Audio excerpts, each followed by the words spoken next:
J'ai fait des découvertes de 45 minutes avec des listes de 20 questions et je perdais quand même mes ventes. Et le jour où je suis passé à des découvertes de 3 questions mais bien creusées, mon taux de closing il a explosé. Je t'explique pourquoi. La découverte, ça se mesure pas au nombre de questions que tu poses. Ça se mesure à l'intensité et à la profondeur des questions. Avant, je faisais des découvertes de 45 minutes avec 20 questions que j'avais préparées, qu'il fallait que je coche.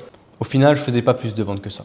Et quand j'ai compris qu'en fait, ce qu'il fallait réellement, c'était 3 questions bien creusées qui t'apportent une vraie compréhension du prospect, et bah là, les résultats changent. Et en fait, ce que tu comprends, c'est que faut que tu vois ça un peu comme une pyramide. Il y a une question principale qui va apporter des sous-questions parce que le prospect va te donner des éléments. Je te montre. La question numéro 1, qui est ultra bonne à poser, c'est aujourd'hui, qu'est-ce qui t'a poussé à prendre ce rendez-vous avec moi? Donc là, le prospect, il va se dévoiler. Tout simplement parce que déjà, on est dans les premiers moments de l'appel. Donc c'est là que ton prospect est le plus sincère et honnête. Et deuxièmement, parce que c'est lui qui a pris le rendez-vous, donc il sait pourquoi il est là. Et donc là, il va te donner plein d'éléments sur lesquels toi, tu vas devoir rebondir et creuser. Donc il va t'expliquer justement, en général, il te donne un petit peu le contexte, sa situation, pourquoi est-ce qu'il a pris ce rendez-vous. Et là, il va déjà normalement te donner des douleurs. J'ai pris ce rendez-vous parce que là, actuellement, dans mon travail, je sens que je plafonne et que j'ai envie de passer à autre chose. Je suis tombé sur une vidéo hier et ça m'a rappelé que j'avais vraiment envie de lancer un business pour moi. Bref, il va te donner des raisons valables que toi, tu vas pouvoir exploiter et que tu vas pouvoir surtout creuser. On n'oublie pas qu'on ne fait pas de la découverte de surface, mais de profondeur. Donc, quand ton prospect il te dit ça, évidemment, tu recreuses. Tu vas cerner l'urgence réelle du prospect avec cette question-là.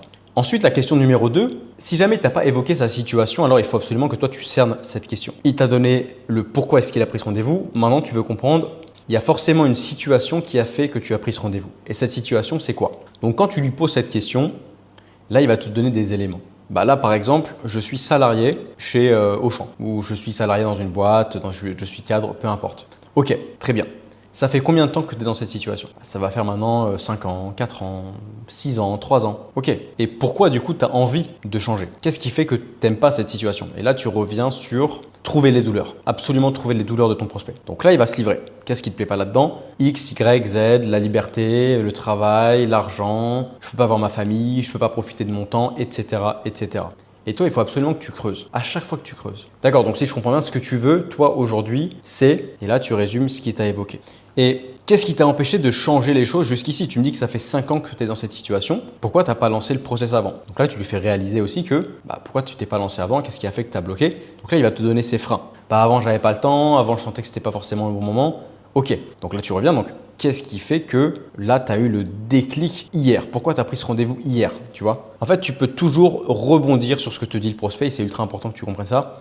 Tu te bases pas sur juste une réponse. Il faut que tu creuses vraiment 2-3 fois. Potentiellement, il y a peut-être 2-3 couches à aller chercher sur une seule et même question. Et puis enfin, maintenant que tu es allé un petit peu sur du négatif, on va dire, parce que tu as cerné les douleurs, il a dû chercher dans ses douleurs, il a dû chercher dans pourquoi est-ce qu'il voulait changer les choses.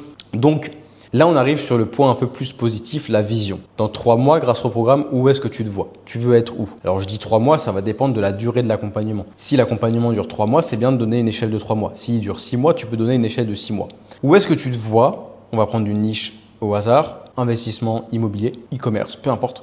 Où est-ce que tu te vois dans 3 mois grâce à ce projet e-commerce qu'on va lancer ensemble? Et là, il va te dire exactement sa vision du paradis. Et donc, ces éléments-là, tu vas pouvoir toi t'en servir pour alimenter ton discours commercial, mais aussi quand on arrivera ensuite sur la phase d'objection, puisque tu auras creusé à chaque fois le pourquoi, le comment de ce qu'il te dit. Déjà, pour lui, ça va être compliqué de se contredire et surtout, tu vas pouvoir toi lui rappeler ce qu'il t'a dit. Donc, le mettre en porte-à-faux par rapport aux objections futiles qui va te sortir. À partir du moment où tu as tous ces éléments, tu vas avoir le déclic, donc l'urgence réelle du call, la douleur réelle, donc pas la réponse de surface, le vrai frein et la vision de ton prospect. Et ça va t'aider justement à closer. Et tu verras qu'une bonne découverte, elle peut être assez courte et intense tant que tu as ces éléments-là. Ensuite, ça close.